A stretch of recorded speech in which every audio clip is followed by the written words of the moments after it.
luck. Now then, Kelly Brook has lived a life in the spotlight since the age of 17. For the first time, Kelly's opening up about the men she has loved and lost, the ups and downs in front of millions, and of course, those infamous curves. And Kelly is here now. This is the book, Kelly Brook. There it is. Close up, looking absolutely beautiful on the front of it. When is it a right time to write a biography?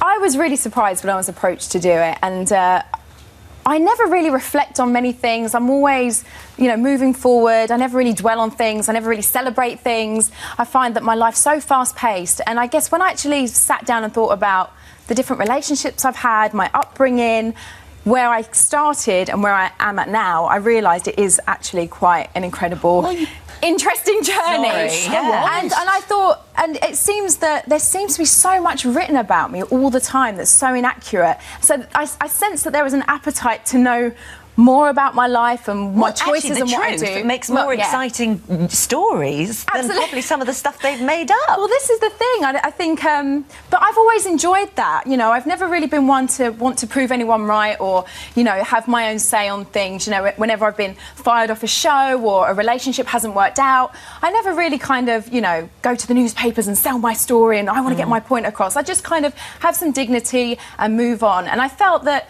this was the right time because I've got enough distance from certain things now, and it was kind of closure in a way. Well, certainly it's fascinating to read about your family, your mum and your dad, who were wild. They were wild, yeah. My mum had me very young. She was 17, and I was, brought up in a bedsit, then on a council estate, and my upbringing, there was a lot of love, there was a lot of support from my parents, but they liked to drink. They were a very normal working class couple that were just trying to, make the best out of really kind of dire situation. Well, you really. say that they like to drink, but I mean, he did, because he's not with us anymore, sadly. Your dad, and you say it was lovely, a love affair because they loved each other until the day he died. and I mean, the beginning of the book is about the love I have for my dad and when he was passing away of cancer and all the things that we did as a family, and then I kind of delve into how it was being brought up in a family environment like that and how difficult it was. They came home from the pub and he trashed the house, smashed the furniture, and my mum would do the same as well. It wasn't just my dad. Yeah, they were both wild. They were. Every weekend it was pretty. Yeah, it was pretty crazy. So has that influenced you in the way you live your life? Because we said it in the introduction there, and there have been a couple of the gentlemen in your life who you do appear to have punched in the face. I wouldn't say punched in the face. That's what it says. Kelly. Hang on a second. Jason Statham flirted with Gwyneth Paltrow at Guy Ritchie and Madonna's wedding. He turned round only to be met with my fist in his face. In my defence, I don't think he felt it. This is Jason we're talking about. He's a martial arts expert. Danny Cipriani. As I headed back to the table, I saw Danny walking towards me. This is in Las Vegas. Babe, he said, I've been looking for you. I punched him straight in the face. Deny that. It's true, I did both of those things. And this is, I'm not saying I'm an angel. Sure. And I'm not saying that things I've done are right. I'm not saying that's the right thing to do at all. But yeah, I mean, I guess I get some of that fiery passion from my parents. Yes, I guess so. Not that I'm going to make a habit of doing that in the future. I'm just going to pick more wisely in the kind of men I be with.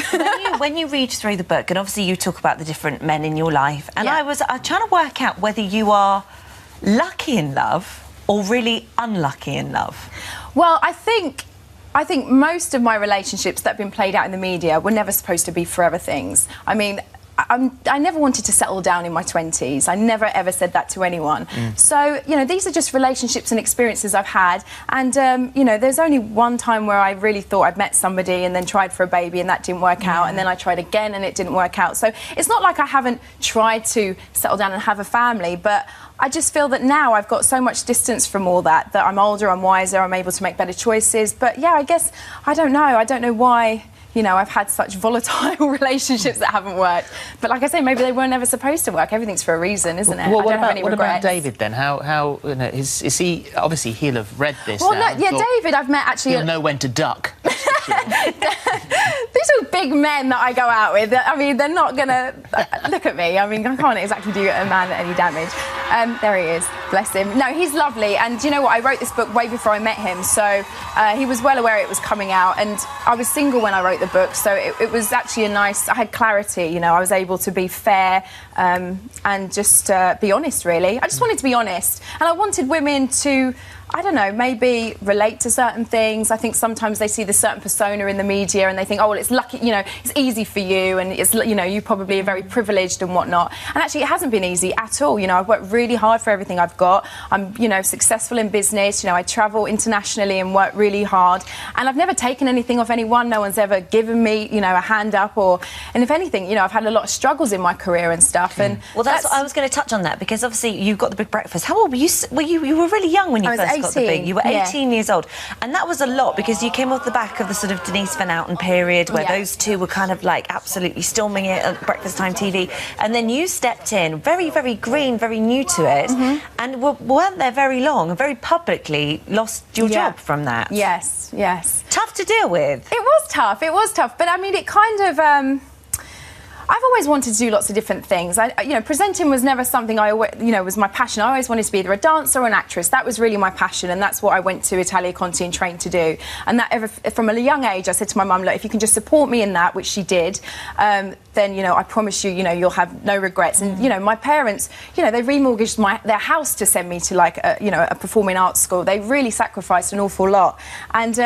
And so, you know, when these opportunities have come and they've gone, there's always been something else around the corner. And if anything, like, better things have come along after it. So you tell me about it, because the One Big Happy in the American sitcom, produced by Ellen DeGeneres. Yes, yeah, I know. So you're filming that at the moment? Yeah, I start next week. Yeah, we shot the pilot and it's been picked up by NBC. What's she like to work with? She's incredible. She's so fantastic, and I think that's what's been really my saviour, is being able to go to America and work, because sometimes when I'm here all the time, you know, things sometimes work out and sometimes they don't, and there is so much media intrusion and there's so many people out there to say, like, negative things and cut you down, and I think that's a bit of an English, like, kind of mentality, isn't it? So sometimes going to America and just having a bit of smoke blown up your skirt, do you know what I mean? And, like, just being told you're good. Is that what they do? Well, just being told you're good at something. Actually, you know... I realised they did that. You're like, it's like, oh, okay, maybe I'm not in the wrong business. Maybe I can do this. And so it gives you a bit more confidence. This is the book we're talking about, Close Up, and thank you for coming. Thank you so much.